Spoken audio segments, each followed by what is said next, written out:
साथियों, भारत मुक्ति मोर्चा, बहुजन क्रांति मोर्चा और छत्रपति क्रांति सेना, इन संगठनों के द्वारा राज्य स्तरीय अभिवादन सभा आज के दिन भीमा कोरेगांव की लड़ाई का 205वां विजय दिन हम मना रहे हैं।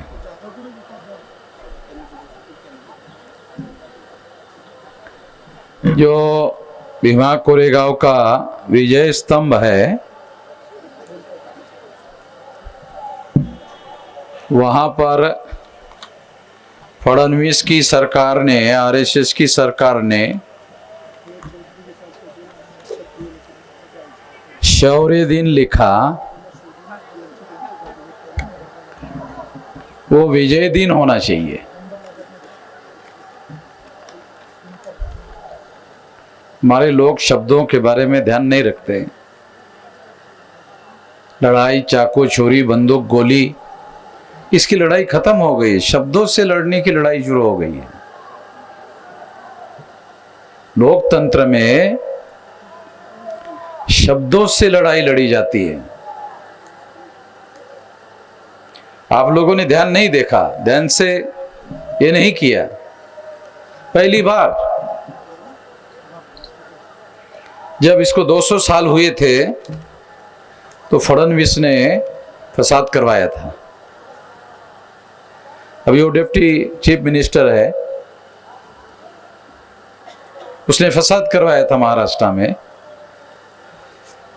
और हमारे आंदोलन के बदौलत फडणवीस को उसकी इंक्वायरी करने के लिए कमीशन बिठाना पड़ा था। उस इंक्वायरी कमीशन के सामने अभी ये साल के अंत तक उसका रिपोर्ट आ जाएगा, मगर अभी तक जो डॉक्यूमेंट्री एविडेंस हमारे पास उपलब्ध है, उस डॉक्यूमेंट्री एविडेंस के आधार पर वो सारा का सारा एविडेंस इस बात को प्रूव करता है कि हमने इस इंक्वायरी कमीशन के सामने ये प्रूव कर दिया कि भीड़े एक बोटे, ये जो दो ब्राह्मण है, इसको आरएसएस के लोगों ने आरएसएस से अलग रखा। ये आरएसएस के ही है, मगर आरएसएस के काम करने का तरीका है। वो तरीका क्या है? वो अपने नाम से षड्यंत्र करना नहीं चाहते खुल्लम खुल्ला, क्योंकि वो 2400 घंटे षड्यंत्र में लगे हुए हैं। आरएसएस षड्यंत्र करने के काम में लगा हुआ है 2400 घंटे। सेकंडों में भी वो षड्यंत्र ही करते रहते हैं।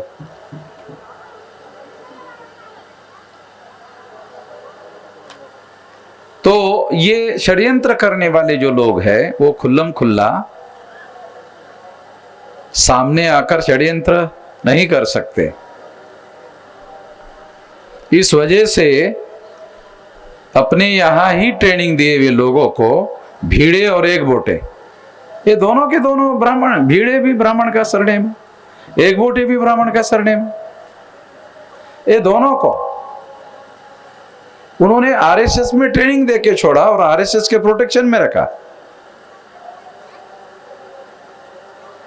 और आरएसएस को जब 200 साल हो गए थे भीमा कोरेगांव को लड़ाई को, तो उस दौरान फडणवीस नगर में थे और दंगल जो है भीमा कोरेगांव में हुई, तो ये दो लोगों ने दंगल करवाई। दंगल करवाने का सारा डॉक्यूमेंट्री एविडेंस हमने इंक्वायरी कमीशन के सामने रखा हुआ है।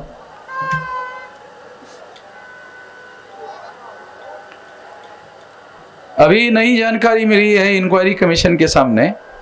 पहले तो हम लोगों को यही जानकारी थी कि वहां जो दोनों वकीलों का आर्गुमेंट होता था तो वो सारा का सारा रिकॉर्डिंग हो रहा है, ऐसा ही बताया जा रहा था। मगर अभी हम लोगों को लास्ट वीक ऑफ दिसंबर में ये जानकारी मिली कि उसका रिकॉर्डिंग नहीं हो रहा है।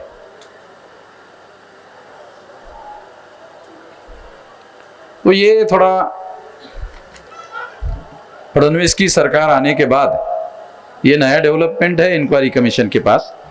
अभी मैं ये थोड़ा 1 तारीख से मुक्त होने के बाद इस पर सोच विचार करने के बाद महाराष्ट्र में एक बड़ी कार्रवाई हम लोग करेंगे, चुपचाप नहीं बैठेंगे। तो मैं आप लोगों को मैं इसको रिकॉर्ड करा रहा हूं। मैं कोई भी बात ऐसे अपने मन ही मन में दिमाग में नहीं रखना चाहता, उसको रिकॉर्ड में लाना चाहता हूं।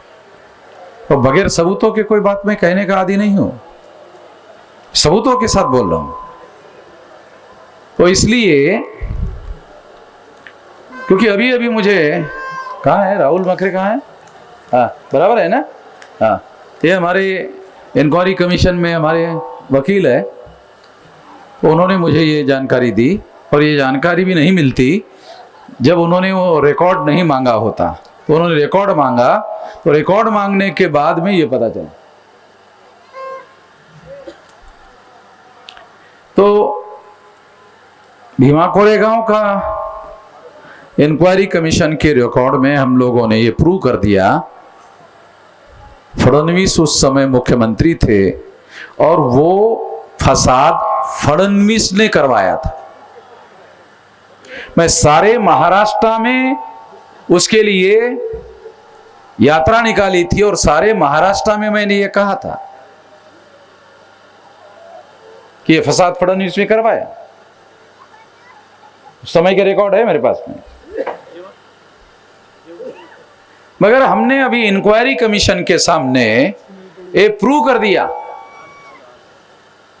एविडेंसेस के आधार पर। बराबर है विलास राहुल? मगर इसके साथ वो जो वीडियो रिकॉर्डिंग का डाटा फडणवीस होम मिनिस्टर बनने के बाद वो डाटा रिकॉर्ड नहीं किया गया ऐसा बताया जा रहा है। तो मेरी आशंका है, मैं इसको रिकॉर्ड करना चाहता हूं। हो सकता है कि वो रिकॉर्ड ना होने की वजह से उसका रिपोर्ट ही उल्टा दिया जाए। राहुल समझ रहे हो क्या? ठीक है, वो ये डॉक्यूमेंट जो है ना, आर्गुमेंट का डॉक्यूमेंट ज्यादा लाइव डॉक्यूमेंट होता है। ये आर्गुमेंट जो है ना, उसका सरकार का वकील, फडणवीस का वकील, हमारा वकील, दोनों का लाइव रिकॉर्ड होता ना, तो सारी दुनिया वालों को भी पता चलता। और जब इसका रिपोर्ट पब्लिश होता तो पब्लिक डोमेन में आता और पब्लिक डोमेन में हमें वो सारा का सारा डॉक्यूमेंट मांगने का अधिकार होता और सारा का सारा वीडियो रिकॉर्ड हमको उनको देना पड़ता। तो पब्लिक डोमेन में जब कोई डॉक्यूमेंट आता है तो वो सारा का सारा देना पड़ता है। ये कानून है संविधान का। हमारे बहुत सारे लोग संविधान के बारे में बड़ा गर्व और गौरव करते रहते हैं, उनको कुछ भी मालूम नहीं है। बाबा साहब ने संविधान लिखा इतना ही मालूम है। क्या लिखा ऐसा पूछो, क्या लिखा? तो वो मेरे मुंह की तरफ देखते, क्या लिखा या तो क्या बता, ABCD का पता नहीं है। तो मैं आप लोगों को आज 205वां ये शौर्य दिन नहीं है, ये फडणवीस ने शौर्य दिन लिखा। आप लोगों को समझ में नहीं आता भाई? वो देखा क्या वहां शौर्य दिन लिखा, वहां पर ये विजय दिन है। बाबा साहब अंबेडकर ने उसका नाम रखा विजय स्तंभ। ये विजय दिन है। मुझे लग रहा था कि आप में से कोई आदमी इसको ऑब्जर्व करते। मैं सचिन कहा है, सचिन कहा है? इधर आ। तो इसको लेकर जा रहा था मैं वहां, तो मैंने इसको कहा ये विजय दिन में सबसे ऊपर भगवा है क्या? हाँ भगवा है, सबसे ऊपर भगवा, साला विजय हमारा और भगवा सबसे ऊपर। अंग्रेजों का सहारा लेकर उस समय के हमारे लड़ाई लड़ने वाले लोगों ने, डॉक्टर ध्यान रखो, बहुत खास बात बता रहा, पहली बार बोल रहा हूं ये बात, वो समय जो लड़ाई लड़ने वाले जो लोग हैं, उन लोगों ने अंग्रेजों की सहायता लेकर, अंग्रेजों का जो कर्नल था वो तो कह रहा था कि 30,000 लोगों की फौज है, सब मारे जाएंगे, चलो पीछे चलते हैं या सरेंडर करते हैं। तो हमारे पुरखों ने कहा नहीं, मर जाएंगे कोई बात नहीं, ये जो अपमानित जीवन है इस जीने से तो बेहतर है मर जाना बेहतर है। उन्होंने सरेंडर करने के लिए मना किया और वो लड़ाई उन्होंने लड़ी और वो लड़ाई उन्होंने जीती। अंग्रेजों का कर्नल सरेंडर करने की बात कर रहा था और हमारे लोग लड़ने की बात कर रहे थे। अंग्रेज थोड़ी नेतृत्व कर रहे थे, तो हमारे लोग नेतृत्व कर रहे थे, मूल निवासी बहुजन समाज के लोग नेतृत्व कर रहे थे। ये डाटा अवेलेबल है, बराबर है विलास, ये डाटा अवेलेबल है, डाटा के साथ बोल रहा हूं, भारत सरकार ने छापा है, भारत सरकार के डाटा के आधार पर बोल रहा हूं, बगैर सबूत के आधार पर नहीं बोल रहा हूं। और इस आधार पर यह बात मैं आप लोगों को बता रहा हूं कि हमारे लोगों ने नेतृत्व किया, अंग्रेजों ने नहीं, हमारे लोगों ने नेतृत्व किया। तो जो नेतृत्व करते हैं उनकी रणनीति होती है। कितने लोगों को यह समझ में आता है कि जिनका जो नेतृत्व करते हैं उनकी रणनीति होती है। मैं इस आंदोलन का नेतृत्व कर रहा हूं तो मुझे मालूम है ना, नेतृत्व की रणनीति होती है, किसी की नहीं होती है। रणनीति बनाने का ही सबसे बड़ी जिम्मेदारी नेतृत्व की होती है, क्योंकि वो कमांडर होता है, वो सेनापति होता है। तो लड़ाई की रणनीति पहले नंबर पर होती है, लड़ाई दूसरे नंबर पर होती है। जिस लड़ाई की रणनीति नहीं होती है वो लड़ाई न लड़ी जा सकती है, न जीती जा सकती है। तो इसलिए ये बात मैं खास तौर पर लड़ रहा हूं, ये बता रहा हूं। ये जो कोरेगांव, भीमा कोरेगांव के विजय स्तंभ का जो मान सम्मान का मामला जो है, ये बाबा साहब वहां गए थे, बाबा साहब वहां गए थे, बाबा साहब अंबेडकर 3 बार गए थे।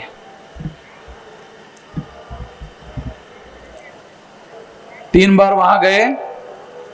बाबा साहब अंबेडकर के मृत्यु के बाद कोई नहीं गया, गया कोई? जब काशीराम जी को पता चला ये ऐसा ऐसा मामला है, वो पुणे में थे पंजाब के, जब उनको पता चला वो गए, तो वहां उन्होंने जाना शुरू किया, काशीराम जी ने जाना शुरू कर दिया। जब काशीराम जी ने जाना शुरू किया, जब वो महाराष्ट्र और पुणे छोड़ के नॉर्थ इंडिया में चले गए, तो फिर मैंने जाना शुरू किया। तो मैंने केवल जाना शुरू नहीं किया, तो 200 साल के 99 साल जब समाप्त हुए तो ऐलान किया 51,000 कार्यक्रम सारे देश भर में मीटिंग लेंगे। साल भर अभियान चलाया, साल भर 365 दिन तक। और 365 दिन तक जब ये सोशल मीडिया में और इसमें चला ना, साल भर, तब ये यात्रा शुरू हुई। ये यात्रा देख रहा हूं है, भक्त लोगों की यात्रा देख रहे हो ना, ये यात्रा तब शुरू हुई, पहले नहीं होती थी। आपको मालूम हो इसलिए बता रहा। तो संगठित रूप से कोई प्रयास करने का कितना बड़ा परिणाम होता है, ये उसका उदाहरण है। हमारे किन्नर भाई जो है यहाँ आकर बोले कि उनके साथ क्या व्यवहार होता है, तो मैं उन लोगों को भी बताना चाहता हूँ, उनको भी न्याय चाहिए ऐसा वो कह रहे थे यहाँ, तो मैं उनको भी बताना चाहता हूँ संगठन बनाओ। काहे के लिए चिल्ला रहे हो? उनके साथ क्या हो रहा है क्या नहीं हो रहा है। तो किन्नर लोगों को मैं अनुरोध करता हूँ संगठन बनाओ। मैं आपको जो चाहिए, आपको जो मदद चाहिए संगठन बनाने के लिए, आपको जो मदद चाहिए। जब सुप्रीम कोर्ट ने किन्नर लोगों को थर्ड जेंडर डिक्लेयर किया, इसका मतलब समझते हो? किन्नर जो है वो थर्ड जेंडर है, ये सुप्रीम कोर्ट ने माना, तो इसका मतलब है संवैधानिक मान्यता हो गई है। तो ये लोग संगठित होकर सारी समस्याओं का, इनकी जो भी समस्याएं हैं सारी समस्याओं का समाधान होगा। इनको भी 18 साल उम्र के बाद वोट का अधिकार है, पता है कि नहीं मालूम नहीं उनको, मुझे इनका भी वोटर लिस्ट में नाम होना चाहिए और इनको भी वोट डालना चाहिए, वोट डालना चाहिए, इनको चुनाव भी लड़ना चाहिए। अरे नरेंद्र मोदी के खिलाफ अगर ये लड़ेंगे ना तो गारंटी से बोलता हूं ये लोग चुनाव जीत सकते हैं। क्यों? ये असली किन्नर है, वो नकली है, तो जो असली है वो जीतेगा, है? नकली वाला थोड़ी जीतेगा। केवल एक मुद्दे पर ये नकली किन्नर है, मैं असली किन्नर, इसी के आधार पर चुनाव जीत सकता है। ज्यादा लंबी लड़ाई लड़ने की भी जरूरत नहीं है। साथियों, मैं आपको ये समझाना चाहता हूं कि ये जो 1818 को लड़ाई हुई, इस लड़ाई को हमारे पुरखों ने जीता। इसमें 90% जो है वो अछूत लोग थे और 10% तमाम बहुजन समाज के लोग थे, घुमंतु जाति के लोग भी थे, मराठा लोग भी थे, मुसलमान भी थे, सारे बहुजन समाज के लोग थे। तो जिस तरह से अछूत लोगों को ये जानकारी हो गई कि ये लड़ाई हमारे पुरखों ने लड़ी, जो 10% यानी कम से कम 50 लोग जो है वो बहुजन समाज के भी थे, वो केवल एक जाति के नहीं थे। और बहुत सारे जो लोग हैं वो ये बात, जो 10% लोग थे उसके बारे में हमारे ही जाति के लोग बोलना नहीं चाहते, हमारी जाति के। अरे अगर आप केवल अपने जाति का उत्सव बनाना चाहते हो तो जो ब्राह्मण है वो भी उसको आपके जाति का ही उत्सव बनाना चाहते हैं। इसको बहुजनों का बनाओ, ये खबरदारी लो। इतनी परिपक्वता हमारे लोगों के दिमाग में होनी चाहिए। केवल अपने जाति का उत्सव बनाने की बात योग्य नहीं है, सही नहीं है। संख्या में कम हो सकते हैं मगर बहुजन समाज के लोग थे। फडणवीस के जो पुलिस वहां रखे हुए ना, पुलिस में फडणवीस ने पुलिस रखे, तो उसको फडणवीस ने बोला, क्या बोला? जय भीम बोला आणि पुढे चाला, जय भीम बोला आणि पुढे चाला। कि समझते गए है? तो फडणवीस भी इस प्लानिंग में लगा हुआ है। एका जातीचा कार्यक्रम आहे, एका जातीचा कार्यक्रम आहे। आम्ही लोक म्हणू, अरे बहुजनाचा रे, है? अरे बहुजनाचा रे।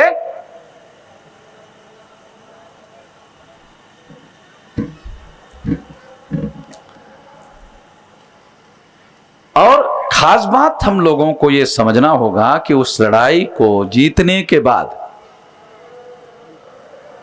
ये सारा रिकॉर्ड अब अवेलेबल हो गया है। जीतने के बाद और ये भी डॉक्यूमेंट्री एविडेंस इकट्ठा हो गया है ये राजा प्रताप सिंह जो छत्रपति शिवाजी महाराज के खानदान का राजा, उसको ब्राह्मणों ने जेल में रखा था, पेशवाओं की जेल में था। ये प्रताप सिंह राजा जो है वो पेशवाओं की जेल में था। और ये जो अंग्रेजों ने 267 एकड़ जमीन जो दिया था ना माड़वदकर को, उसके खानदान का आदमी है। उसने लिखा कि उस लड़ाई में राजा प्रताप सिंह भी था। उसको हमारे लोगों ने पूछा कोई सबूत है? चुप हो गए, कोई जवाब नहीं है। उसको यह भी पूछा जाना चाहिए कि अगर राजा प्रताप सिंह उस लड़ाई में था तो पहला सवाल है वो किसके समर्थन में लड़ रहा था? पेशवाओं के समर्थन में है? साले गधे की औलाद, कोई अक्ल भी होना चाहिए। वो राजा जिसको पेशवाओं ने जेल में डाला, जेल में है, और जेल में है तो लिख रहा है कि वो जेल से निकलकर अपने से निकला है भाई। काय लोमटे आपण स्वतःच निघाला जेलमधून चायला है? तो पेशवाओं को उसको जेल से छोड़ना पड़ा होगा ना, छोड़ने का आदेश निकालना पड़ता है। विलास कोई डॉक्यूमेंट मिला? अरे खोटा तरी मिळाला का? खोटा खरा छोड़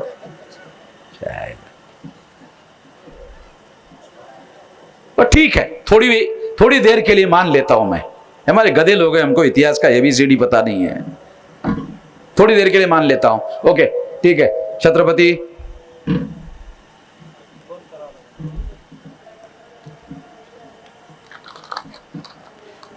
प्रताप सिंह राजे त्या लढाईमध्ये वो उस लड़ाई में शामिल थे। तो हमारे लोगों ने सब लोगों को मारा, राजा कैसे बच गए? अगर नहीं बचा होता तो फिर राजा कैसे हुआ? ये प्रताप सिंह राजा जो है, इस लड़ाई को जीतने के बाद, हमारे लोगों ने लड़ाई जीतने के बाद प्रताप सिंह राजा सातारा के राजा हुए ना। अगर उस लड़ाई में वो राजा था और ब्राह्मणों की तरह वो भी मारा गया था तो वो राजा कैसे हो गया? विलास कैसे हो गया राजा? नहीं, सवाल पूछ रहा हूं, आप लोगों को जानकारी होनी चाहिए कि झूठ कैसे है। वो झूठ प्रमाणित कर रहा हूं। पहली बात तो ये कि पेशवाओं ने ऑर्डर निकाला होगा। कहां है ऑर्डर? कि इसको जेल से निकालो, जेल से निकालकर युद्ध मैदान में भेजो। तीसरा, ये युद्ध मैदान में जिन्होंने उसको जेल में डाला उनके समर्थन में लड़ाई लड़ेगा। साला हैरान करने की बात, जिन पेशवाओं ने उनको जेल में डाला उसके समर्थन में प्रताप सिंह राजा लड़ाई लड़ेगा और उस पेशवाओं को विजयी बनाएगा। विजयी क्यों बनाएगा? क्योंकि पेशवा विजयी होने के बाद प्रताप सिंह राजा को दोबारा जेल में डाले ताकि उसको विजयी बनाया जा सके। अरे गधे की साली, गधेपन की हद होनी चाहिए भाई, मूर्खता की, गधेपन की हद होनी चाहिए। आदमी को लिमिट में गधा होना चाहिए, लिमिट में गधा होना चाहिए, मगर इतना गधा नहीं होना चाहिए कि लिमिट के बाहर गधा हो। ये तो लिमिट के बाहर गधा होने का मामला है, इसका कोई लिमिट नहीं है। तो इसलिए ये बात मैं आप लोगों को बता रहा हूं। सरकार ने देखो, ये पैदल चलने वालों के लिए इंटरनेट बंद नहीं किया। पता है आप लोगों को इंटरनेट बंद है? पता है ना? हमारा स्पीच सारे देश के लोग ना सुने इसके लिए इंटरनेट बंद किया। क्योंकि हम सबूतों के साथ बोलते हैं। और ये आज तक प्रताप सिंह राजा का जो चैप्टर है गायब कर दिया था इतिहास में। प्रताप सिंह कौन? प्रताप सिंह कहां का, किधर है? गायब ही कर दिया इतिहास में से। प्रताप सिंह नाम का चैप्टर ही गायब कर दिया। वो चैप्टर ओपन कर रहे, जो इतिहास से चैप्टर ही गायब कर दिया था वो चैप्टर ओपन कर रहे। वो भयंकर चैप्टर है, मराठा लोगों को भी पता नहीं है। जो इतिहासकार है मराठा के, उनको पता नहीं है। अरे इतिहासकार तो थोड़ा बहुत दूर के होते हैं, जो अभी राजा के वारिस है ना, राजा के वारिस खानदान के लोग। तो विलास ने उनको पूछा कि उनकी समाधि कहां है, बोलते हमको पता नहीं है। तुमको मालूम होगा तो हमको बताओ। अरे हम तो ढूंढेंगे, अभी तो मालूम हुआ, अभी तो वहां उत्तर प्रदेश सरकार को, वहां के जिलाधिकारी को, वाराणसी को लिखेंगे, सारा डॉक्यूमेंट इकट्ठा करेंगे। वो राजा था तो समाधि का कोई ना कोई एविडेंस जरूर होगा, वो डिस्ट्रिक्ट रिकॉर्ड में जरूर होगा।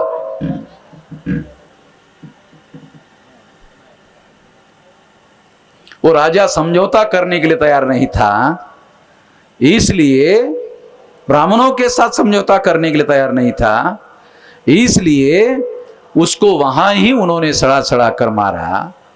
तो वर्तमान जो उनके राजा के वंशज है, उन लोगों को भी कोई अता पता नहीं है। दो बातें मैं आप लोगों को बताना चाहता हूं कि 1818 का जो युद्ध हुआ, उस युद्ध की फलश्रुति यानी उसका अचीवमेंट क्या है? तो उसका अचीवमेंट है छत्रपति शिवाजी महाराज के खानदान के व्यक्ति को राजा बनाना, यानी दोबारा मूल निवासी बहुजनों का राज्य स्थापित होना। यानी यहां पर हम लोगों को स्वतंत्रता भी मिल रही है और स्वराज्य भी मिल रहा है। तो हमारे पुरखों ने ये लड़ाई अंग्रेजों के साथ मिलकर गलती की, ऐसा गोडवलकर जो आरएसएस के सरसंघ चालक थे उनका कहना था। हमारे लोगों ने कोई गलती नहीं की। उन्होंने प्लान बनाया कि ब्राह्मणों से ज्यादा ताकतवर लोगों के साथ सहयोग लिए बगैर ब्राह्मणों का साम्राज्य समाप्त नहीं किया जा सकता। जो इस देश के शूद्र, अतिशूद्र और बहुजन थे, उनको ये लगा, क्या लगा कि हम अकेले बलबूते पर ब्राह्मणों का पराजय नहीं कर सकते। उनका पराजय करने के लिए हमारे पास ताकतवर लोगों की जरूरत है।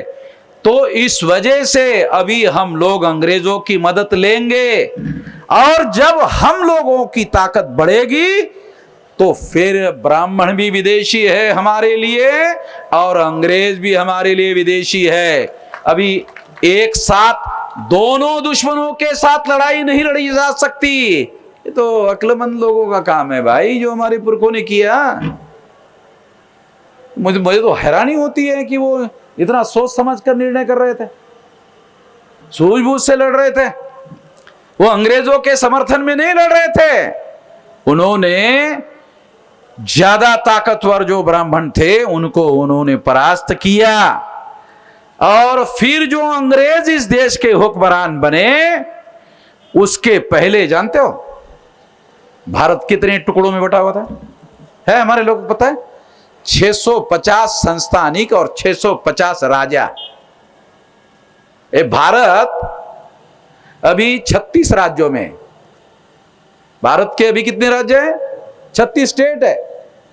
और जब अंग्रेज यहां विजयी हुए तो कितने संस्थान थे भारत में? 650। 650 राजा और 650 संस्थान, तो 650 टुकड़े थे भारत के। अंग्रेजों ने किया ना भारत को एक। है किसी को पता? कोई बोल सकता है जो मैं कह रहा हूं गलत है कोई औकात किसी की? ब्राह्मणों के भी बोलता हूं कि है कि ये बात मैं गलत कह रहा हूं कि 650 संस्थानों में विभाजित जो भारत था, उसको सारे देश में केंद्रीय सत्ता में अंग्रेजों ने तो लाया। केंद्रीय सत्ता या तो मुगलों की थी और मुगलों के बाद अंग्रेजों की थी, और मुगलों के पहले जानते हो किसकी थी? हम लोगों की थी, मौर्यों की। अफगानिस्तान तक एक केंद्रीय सत्ता जो थी वो हम मौर्य लोगों का साम्राज्य जो था वो नाग लोगों का साम्राज्य था। ये जो राजा जयचंद के खानदान के आदमी यहाँ आए थे ना, है जिन्होंने ये टोपी डाली, और राजा जयचंद को ब्राह्मणों ने बदनाम क्यों किया? उसके हिस्टोरिकल 2 कारण है, वो तो बुद्धिस्ट था और नाग था। तो सारे ये बात हमने पटना के अधिवेशन में प्रमाणित की, सिद्ध की। क्या सिद्ध किया? कि देश में जब यूरेशियन ब्राह्मण भारत में आए, विदेशी ब्राह्मण भारत में आए, तो क्या ब्राह्मणों ने अपने में से क्षत्रिय बनाए, अपने में से वैश्य बनाए, अपने में से शूद्र बनाए? कितनी हमारे लोगों को ये बात समझ में आती है? बाबा साहब आम्बेडकर ने 1946 को किताब लिखा, शूद्र पूर्वी कौन होते, हु वेर द शूद्राज, शूद्र पहले के कौन थे? तो कंक्लूजन में बाबा साहब ने लिखा शूद्र पहले के क्षत्रिय थे। अगर शूद्र पहले के क्षत्रिय थे तो इसका मतलब है क्षत्रिय भारत के मूल्यवासी थे। अबे राहुल समझ में आ रहा क्या? विलास, ए हु वेर द शूद्रा नाम का जो ग्रंथ बाबा साहब ने लिखा कि शूद्र पूर्व के कौन थे, तो उन्होंने लिखा कंक्लूजन में लास्ट में शूद्र पहले के क्षत्रिय थे। अगर भारत के वर्तमान शूद्र भारत के मूल्यवासी है और शूद्र पहले के क्षत्रिय थे, इसका मतलब बाबा साहब आम्बेडकर कह रहे हैं कि क्षत्रिय मूल्यवासी थे। ये बाबा साहब आम्बेडकर ने 1946 में जो शूद्र पहले कौन थे ने ग्रंथ लिखा, उसका कंक्लूजन है। तो क्षत्रिय पहले के शूद्र थे, क्षत्रिय पहले के मूल निवासी थे। इसको हमने और ज्यादा विस्तार देकर प्रमाणित किया कि वो मूल निवासी क्यों थे? क्योंकि वो नाग थे। ये विलास खरात ने 3 ग्रंथ लिखे। क्या है क्यों किताब? 3 ग्रंथ, 3 खंड लिखे। कुछ लोगों ने लिए होंगे, यहां आए हुए।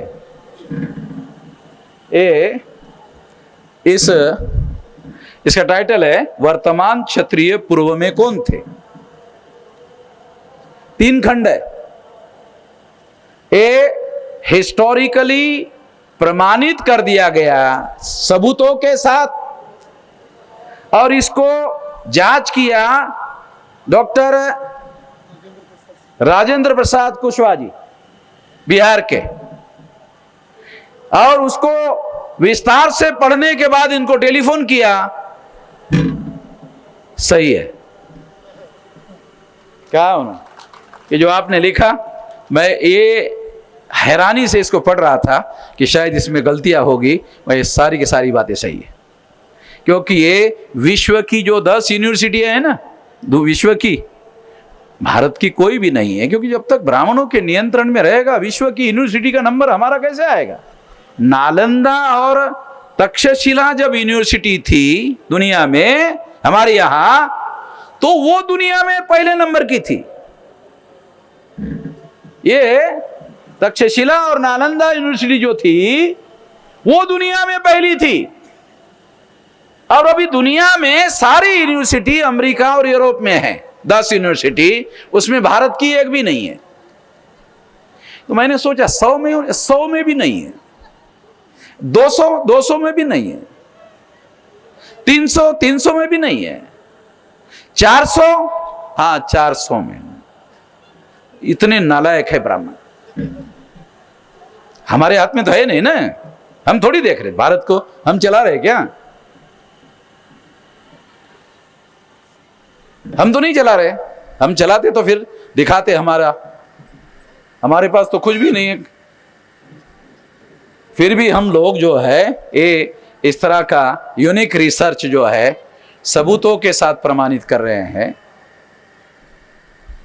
सबूतों के साथ बता रहे हैं साथियों, और इस बात को ध्यान में रखते हुए, इस बात को जब ब्राह्मण विदेश से भारत में आए, मैं मौलिक रूप से आप लोगों को बताना चाहता हूं, जो बहुत फंडामेंटल बात है, वो क्या है कि जब ब्राह्मण विदेश से भारत में आए, वो विदेशी थे, तो यहां का जो मटेरियल है, पॉपुलेशन है, उस पॉपुलेशन को लेकर उन्होंने वर्ण व्यवस्था बनाई और यहां के लोगों को, ब्राह्मण को ऊपर रखने के बाद हमारे में से ही कुछ लोगों को उन्होंने क्षत्रिय बनाया, हमारे में से ही कुछ लोगों को उन्होंने वैश्य बनाया, हमारे में से ही कुछ लोगों को उन्होंने शूद्र बनाया। और ब्राह्मणों ने ही, बाबा साहब ने लिखा, अनटचेबल किताब का नाम सुना, पढ़ लो, एक किताब आया हुआ है, ट्रांसलेटेड है, बाबा साहब ने अंग्रेजी में लिखा है, आप लोगों के लिए मराठी, हिंदी और कई भाषाओं में हमने ट्रांसलेट किया है, पढ़ लो। अनटचेबल अनटचेबल ये भी ब्राह्मणों ने बनाया। यानी अछूत जो है, इंडियन पीनल कोड में ऐसी कोई सजा नहीं है जो generation to generation, generation to generation, generation to generation, generation to generation मिले। इंडियन पीनल कोड में ऐसी कोई सजा नहीं है। पुलिस वालों को पता ही नहीं है, इधर पुलिस वाले बैठे हुए हैं, कि कोई सजा जनरेशन टू जनरेशन हो सकती है, ऐसा कोई इंडियन पीनल कोड में व्यवस्था ही नहीं है।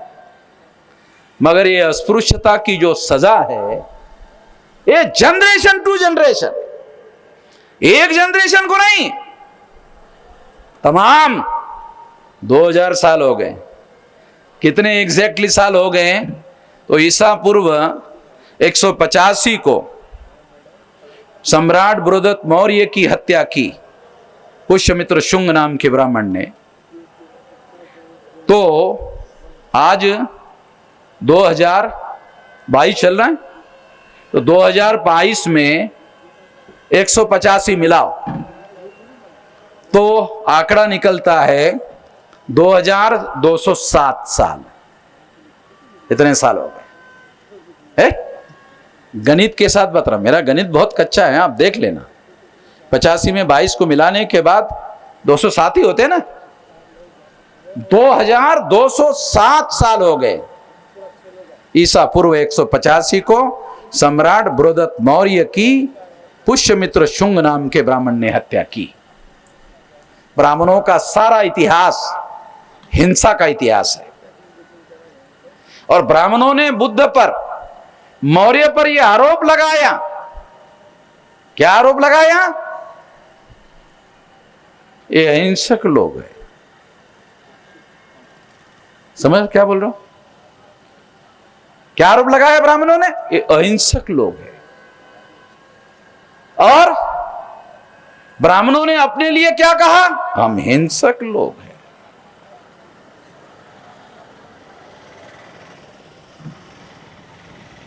अब इंडियन पिनल कोड में हिंसा करने वालों के लिए क्या है?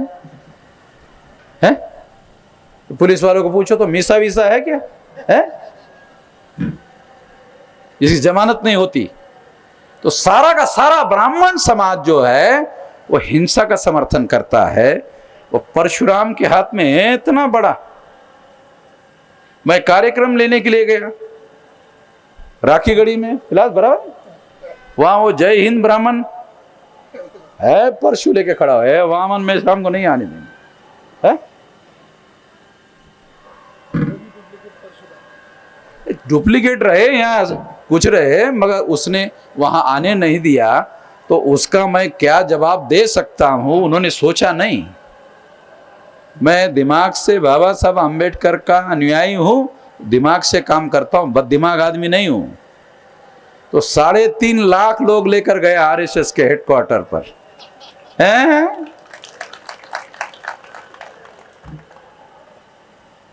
3.5 लाख लोगों का आरएसएस के हेडक्वार्टर पर मोर्चा लेकर गया। फडणवीसनी मला निरोप पाठवला आता, म्हटले मेश्राम साहेब तुमचा सत्कार करायचा आहे। चाहेला म्हटलं फडणवीस माझा सत्कार करते कशासाठी? मी तुमच्या ढोंगणात लाथा मारून राहिलो आणि तुम्ही माझा सत्कार करता विचारला, आश्चर्यच आहे. हे तुमच्या ढोंगणात लाथा मारल्याच्या बद्दल करून राहिले का? कशाबद्दल करून राहिले?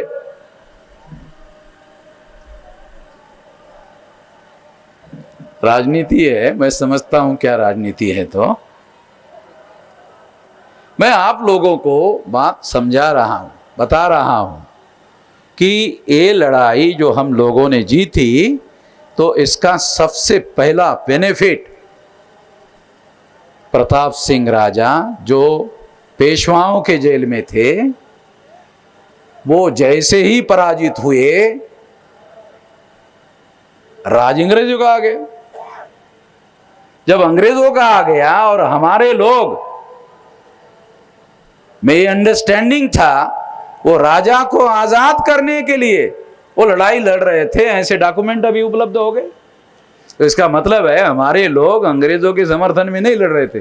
हमारा राजा जो है आजाद हो जाए तो हमारा राज स्थापित हो जाए, तो बहुत सोच समझ कर लड़ रहे थे.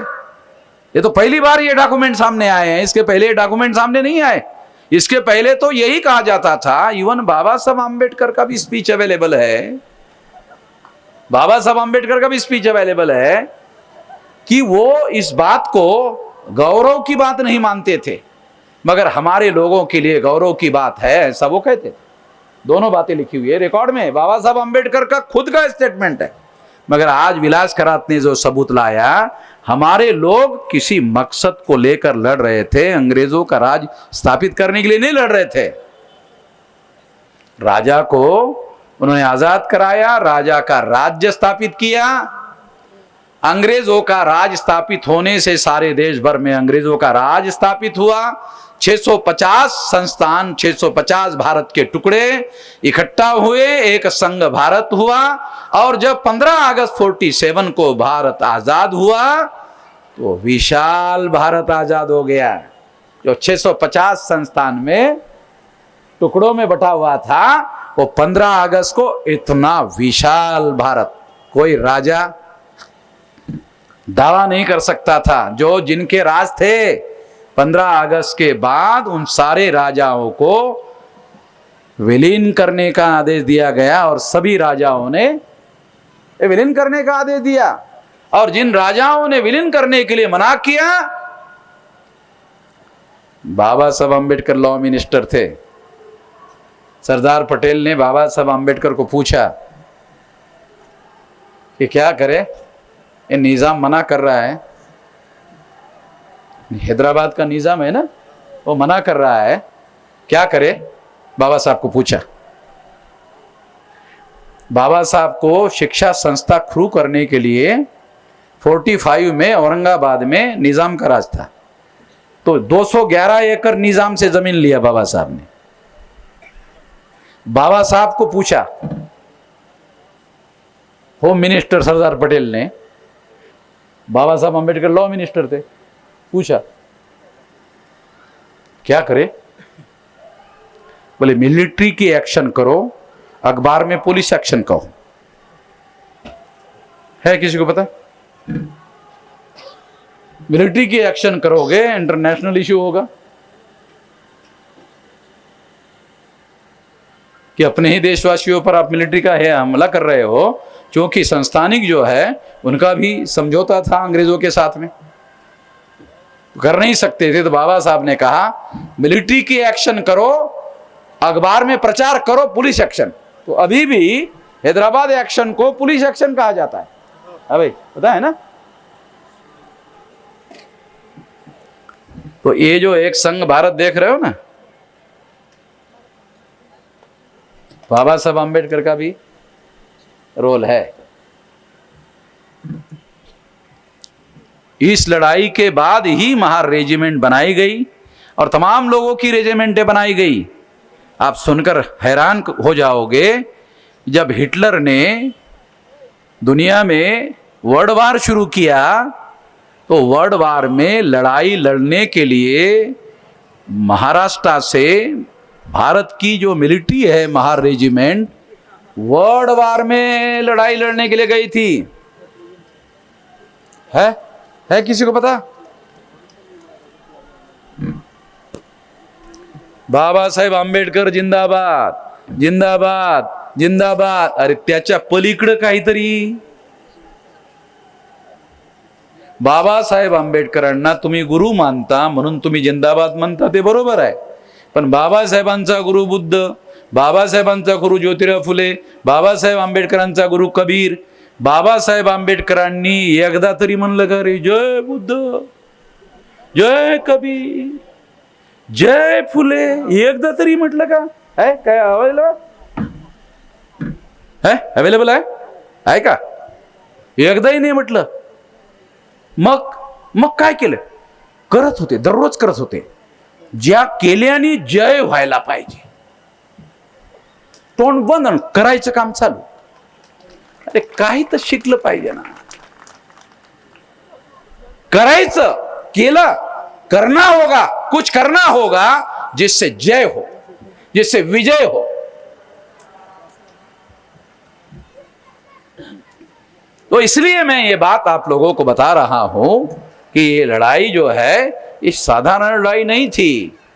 इस लड़ाई की वजह से बहुत सारी बातों का अचीवमेंट हुआ और इसी लड़ाई की वजह से, यही लड़ाई थी, इसी लड़ाई की वजह से प्रताप सिंह राजा ही नहीं हुए तो आप सुनकर और हैरान हो जाओगे.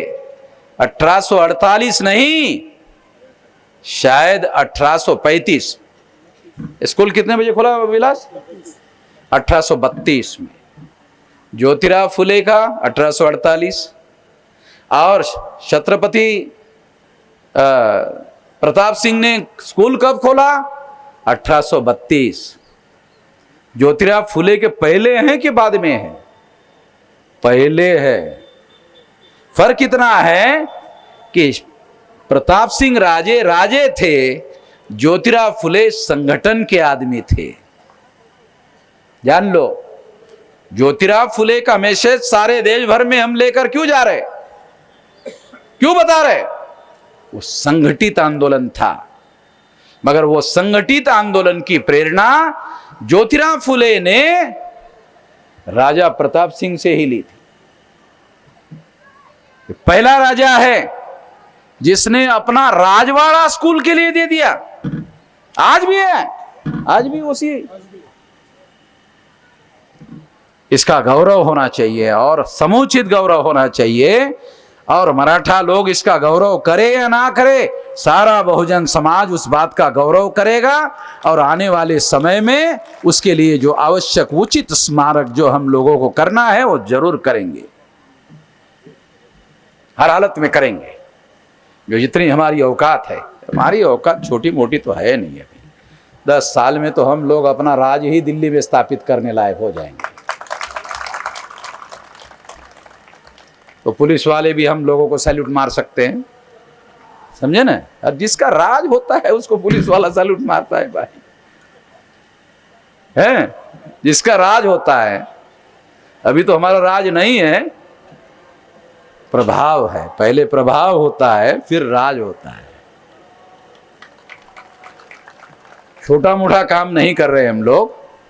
तो इसलिए मैं ये बात साथियों आपको समझा रहा हूं कि ये लड़ाई का बहुत सारा अचीवमेंट है. उसी लड़ाई से वो स्कूल ओपन हुआ, उसी लड़ाई की वजह से बाबा साहब अम्बेडकर को उस स्कूल में जाने का अवसर मिला.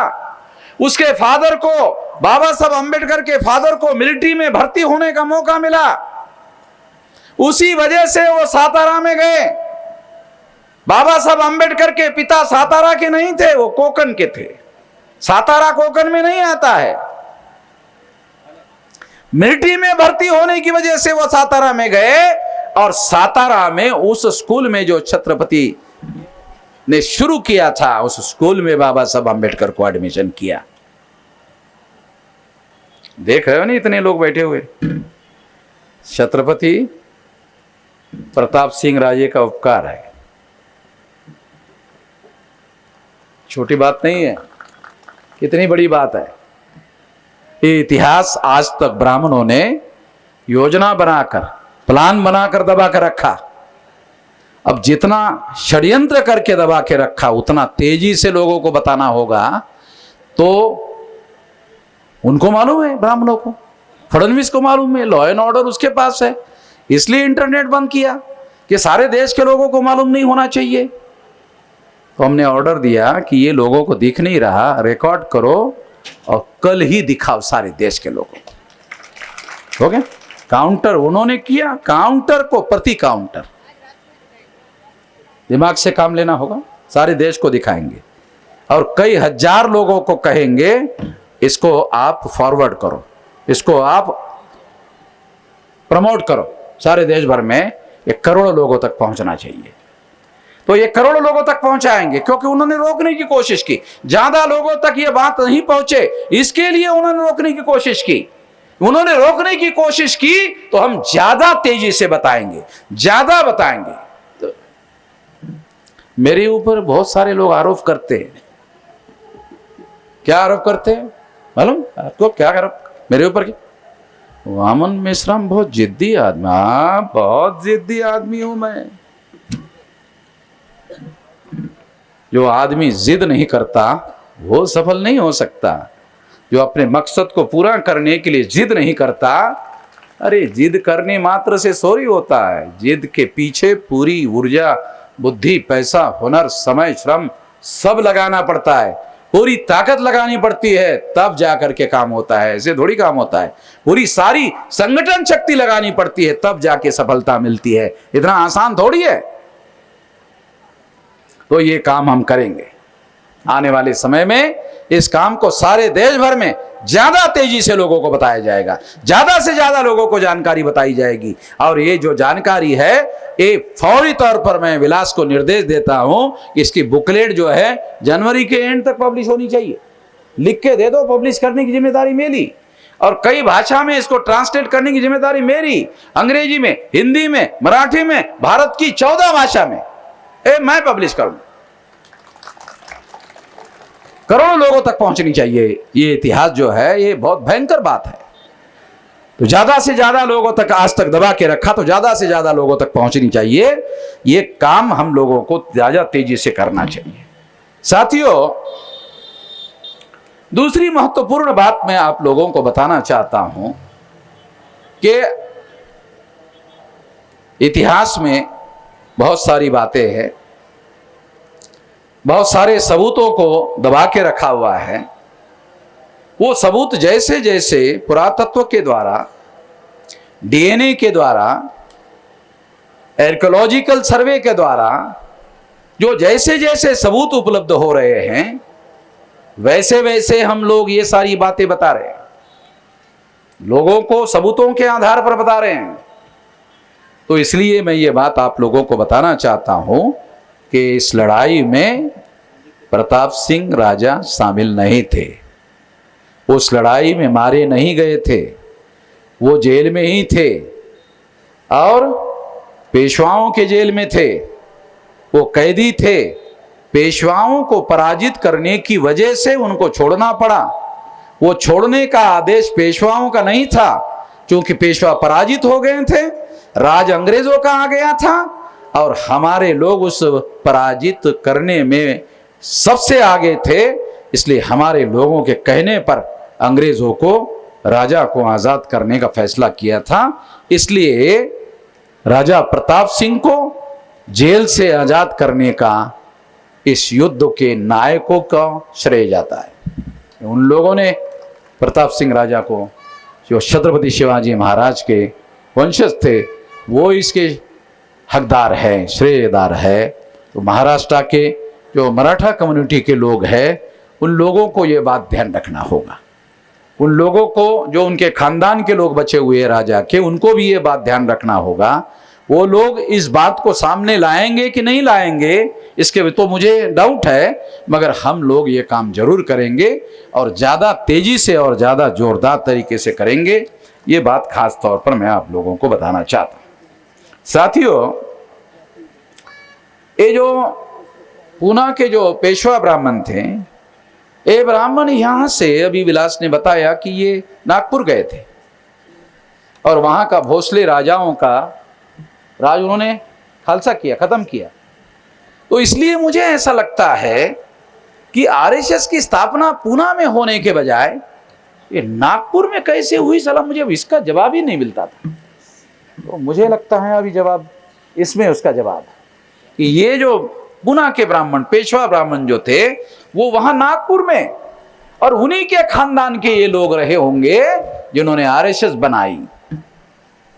और उन आरएसएस पुना से बननी चाहिए थी, नागपुर से कैसे बनी? तो ये पेशवा के लोग थे, ये उन्होंने ही आरएसएस बनाई। तो आज देश में जो राज है ये आरएसएस के लोगों का राज है, भाजपा के लोगों का, नरेंद्र मोदी का राज नहीं है। नरेंद्र मोदी तरह मराठी मध्ये बुजगाव नाही रे, है बुजगाव नाही। आपले शेतकरी शेतीमध्ये असं गाडतात ना, है मग पक्षी येतात, मग बघतात अरे शेतकरी आहे, नसतो का शेतकरी? नाही, कोण असतो? बुजगाव ना, हे नरेंद्र मोदी आहे। बुजगाव नाही, हे आरएसएसचं बुजगाव नाही। तेव्हा हम लोगों को याद रखना होगा कि ये नरेंद्र मोदी नहीं जिससे हम लड़ रहे हैं, नहीं, इससे क्या लड़ने का? नरेंद्र मोदी थोड़ी लड़ने का, तो हमारा ही बैकवर्ड है। नरेंद्र मोदी हमारा ही बैकवर्ड है, आरएसएस के लोग उसका इस्तेमाल कर रहे हैं। लड़ाई आरएसएस वालों से ही है, किसी और से नहीं होगी, आरएसएस वालों से होगी। जब मैं नागपुर में 3.5 लाख लोगों का मोर्चा लेकर गया तो बहुत सारे लोगों ने मुझे सलाह दिया, अरे वामन मेश्राम गधा आदमी है, संसद में जाना चाहिए, तो नागपुर में आरएसएस के हेडक्वार्टर पर जा रहा है। जब मैं 3.5 लाख लोग गया और वहां आरएसएस के लोग हेडक्वार्टर को चाबी लगाकर, लॉक लगाकर जब भाग गए ना, तब हमारे लोगों को अकल आई, अरे वामन मेश्राम का ही बराबर है।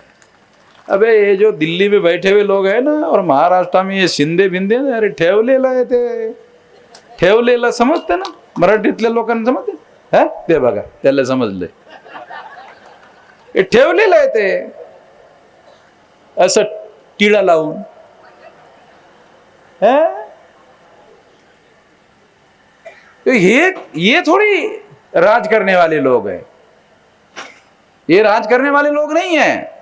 तो असली आरएसएस वाले लोग हैं, ये असली जो है आरएसएस वाले लोग हैं, और इन्हीं लोगों से हम लोगों को लड़ना होगा।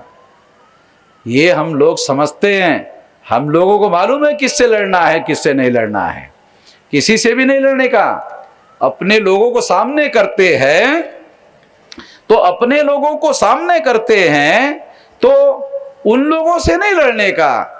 जो सामने करने वाले लोग होते हैं, जो पर्दे के पीछे रहते हैं, उनको ढूंढकर उसके साथ लड़ना होगा, और उसको हम बहुत अच्छी तरह से जानते हैं, उसको हम अच्छी तरह से जानते हैं, और इसलिए ये लड़ाई हम लोग लड़ रहे हैं, और उन्हीं लोगों से लड़ रहे हैं जिनसे लड़ना चाहिए। साथियों, उस लड़ाई में जो बहुत सारे लोग हैं जो ये कहते हैं कि प्रताप सिंह राजे थे, अरे उस फौज का सेनापति बापू गोखले नाम का ब्राह्मण था। छत्रपति शिवाजी महाराज ने ब्राह्मणों को प्रधानमंत्री बनाया। बहुत खास बात बता रहा हूं, छत्रपति शिवाजी महाराज कितने बुद्धिशाली व्यक्ति थे कि उन्होंने ब्राह्मण को प्रधानमंत्री बनाया, सेनापति नहीं बनाया। आया समझ में? छत्रपति शिवाजी महाराज ने, ससानी साहब, छत्रपति शिवाजी महाराज ने पेशवा बनाया, प्रधानमंत्री बनाया, सेनापति नहीं बनाया। क्यों? सेना और सेनापति अगर हमारा है तो बाकी राज अपने हाथ में ही रखा जा सकता है, अपने नियंत्रण में ही रखा जा सकता है। जो लोग ऐसा कहते हैं कि वहां प्रताप सिंह राजे थे, अरे सेनापति बापू गोखले था, 30,000 की फौज लेकर पूना से आया था भीमा कोरेगांव में, और रात के 2 बजे ब्राह्मण जो फौजी थे उसमें कोई मराठा नहीं था, ब्राह्मण थे, फौजी थे। क्योंकि ब्राह्मणों को क्यों फौज में भर्ती किया था और गैर ब्राह्मणों को क्यों नहीं किया था?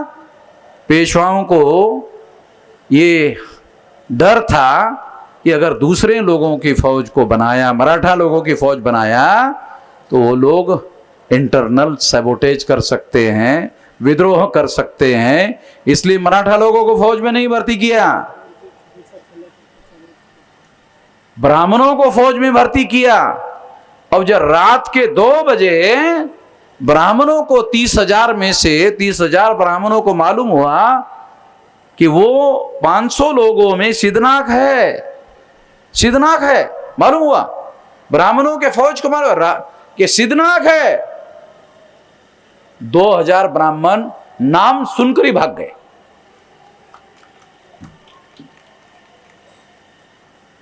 तो 28,000 रह गए। बहुत सारे लोगों को पता ही नहीं चला ये 30,000 थे, 28 कैसे हो गए, 28 कैसे हो गए। 2000 भाग गए थे सिद्धनाथ का नाम सुनकर। उनको मालूम था, उसका पहला पराक्रम भी उन्होंने देखा हुआ था, मालूम था। भाग गए तो 28,000 लोगों का वहां बंदोबस्त हुआ और 28,000 लोगों को परास्त करने का काम किया गया। उसका सेनापति बापू गोखले नाम का ब्राह्मण था। पेशवाओं की फौज थी, पेशवाओं का सेनापति मराठा नहीं हो सकता था, ब्राह्मण ही हो सकता था। ब्राह्मण को बनाया। ये बात हम लोगों को जानना और समझना बहुत ज्यादा जरूरी है। तो इसलिए ये बात हम लोग कह रहे हैं। हमारे कन्नड़ के जो जादव है, उन्होंने अपने भाषण में एक बात कही कि अगले बार आप लोग नीले झंडे के जगह भगवा झंडा लेकर आओ। अरे भगवा तो बुद्ध का है, मौर्यों का भी भगवा ही है, आरएसएस का नहीं है। शिवाजी महाराज ने जो भगवा झंडा उठाया, अरे वो उनके पुरखों से आया हुआ है, मौर्यों से आया हुआ है, वहां से आया हुआ है। तो ये बात जो है,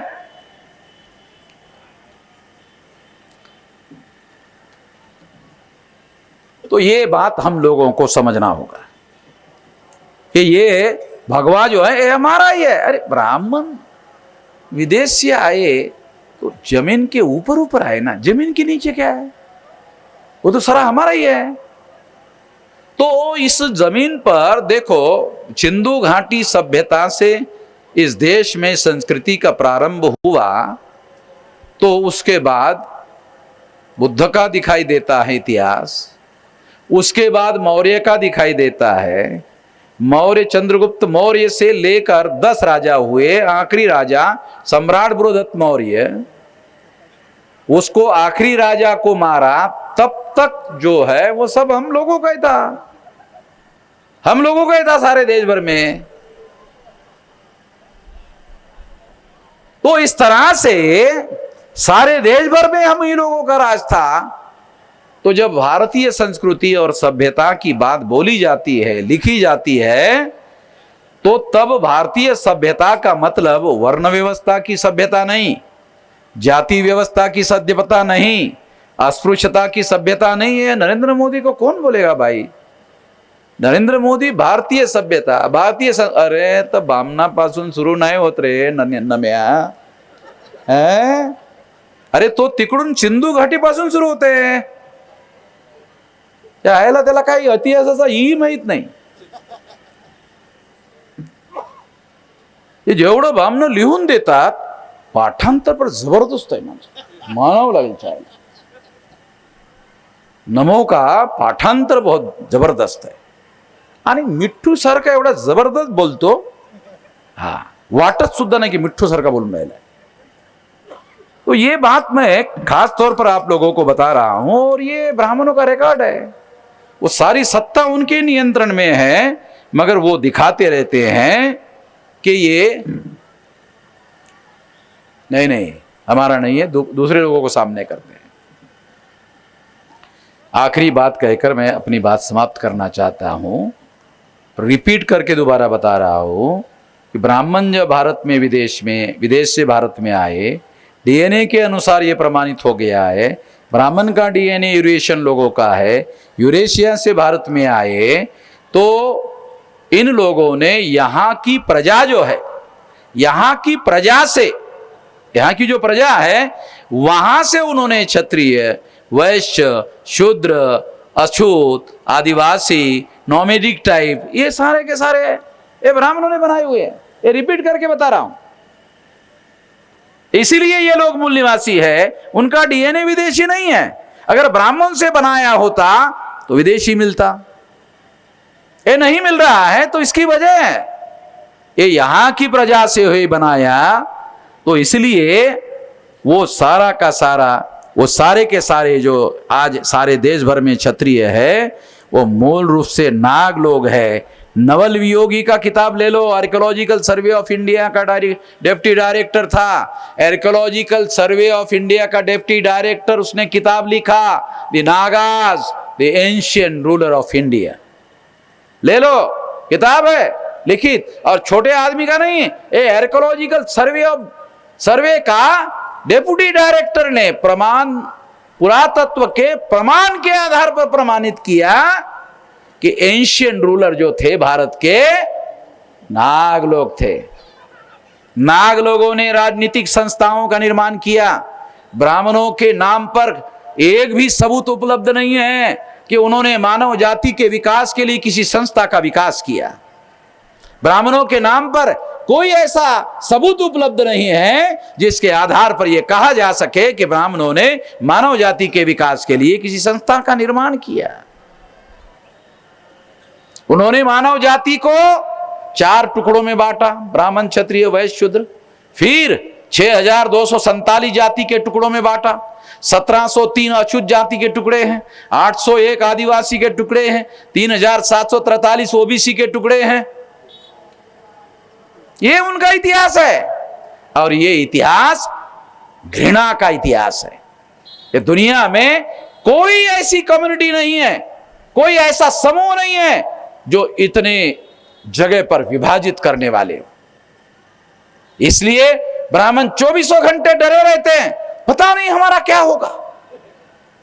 ब्राह्मण 24 घंटे डरे रहते हैं, राज उनका ही है मगर डरे रहते हैं, पता नहीं हमारा क्या होगा। जब भी अपने बच्चों को विदेश को पढ़ने के लिए भेजते तो बेटे को बोलते हैं बेटा उधर ही रहना, लगे हो सके तो हमें कोई बुला लेना। तुम अभी जा रहे हो पढ़ने के लिए, डिग्री लेना, उधर ही जॉब लेना, उधर ही बस जाना, और हो सके तो हमारा भी पासपोर्ट बनाकर हमको भी मंगा लेना। तो बहुतांश जो ब्राह्मण विदेश में पढ़ने के लिए जाते हैं कोई आता नहीं है। तो मैं आप लोगों को यह बात खास तौर पर बता रहा हूं, खास तौर पर समझा रहा हूं। तो ये जो लोग हैं, ये लोग हमेशा डरे डरे रहते हैं। ये जो राष्ट्रवाद है इनका, ये राष्ट्रवाद, अरे 6247 जाति के टुकड़ों में बांटने वाले राष्ट्रवादी, अरे क्या कॉमेडी लगा रखी है रे, है राष्ट्रवादी। त्याच्यापेक्षा तर हे आमचे पवार साहेबाचे राष्ट्रवादी ठीक आहेत, हे पवार साहेबाचे राष्ट्रवादी ठीक आहे। इच्छायला हे असे राष्ट्रवादी 6247 तुकड्यात वाटणारे। तो ये राष्ट्रवादी लोग नहीं है, संस्कृति की गप्पा करते रहते हैं। तो ये सारे षड्यंत्रकारी लोग हैं। ये लोग, हम लोगों को जानना और समझना बहुत ज़्यादा ज़रूरी है। तो इसलिए साथियों, मैं बहुत ज़्यादा अपनी बात ना कहते हुए, केवल आखिरी बात कहते हुए कि हम लोग आने वाले समय में केवल 10 साल में 2030 तक 6 लाख गांव में पहुंच जाएंगे। तो आप लोगों को भी संदेश है कि अपने मामा का एक गांव और बाप का एक गांव, एक माँ का गांव और एक बाप का गांव, एक आदमी को 2 गांव, एक गांव माँ का और एक गांव बाप का, 2 गांव करो।